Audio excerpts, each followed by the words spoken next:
So that was being created. And then alongside that was also NATO and these Operation Gladio type tactics, which is funny because like some of it was like basically the CIA kind of saying like, we're just going to be creating our own kind of paramilitary. So it's like a parallel like not the military, but its own separate entity. Well, yeah, this is they send in NGOs now. So you get things like, okay, so you have the Open Society, which is literally funded by George Soros, and this audience will be familiar with George Soros. Mm-hmm. And their goal is to the Open Society Foundation's work to build vibrant and inclusive democracies whose governments are accountable to the people. That sounds great, doesn't it? Well, look at this. This is Freedom House, another thing, expanding and defending freedom around the world. Freedom House is founded on the core conviction that freedom flourishes in democratic nations where governments are accountable to the people. So all of these have it's under their NGOs. You know, they're non-governmental organizations, and they look great on face because it's helping democracy. But even NATO, if we go back then, they did peacekeeping missions to help spread democracy.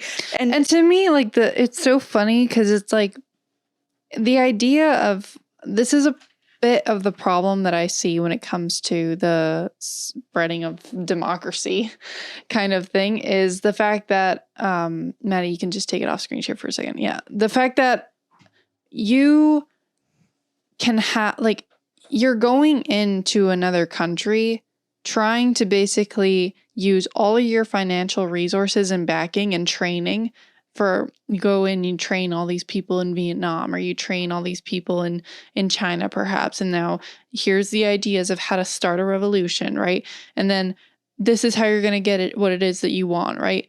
And it's like, if that was happening here in the West and you had a bunch of NGOs like from China or from anywhere else, from Russia, coming in and going like, here's how you start a revolution. And here's what it is that you want. It's like, how do we know that obviously these organizations that are backed by George Soros of all people, right? And we can even kind of say like the Trilateral Commission, because that was also backed by, created by people like David Rockefeller. And Henry Kissinger. And it's like, these are the people that were backing all the way up to the creation of what became the National Endowment for Democracy. So it's like all these bad figure types that are trying to promote democracy. It's like, I'm sorry, but that's like it's like a giant union. That's like, here's how we're going to go and back all of our interests, guise it as democracy.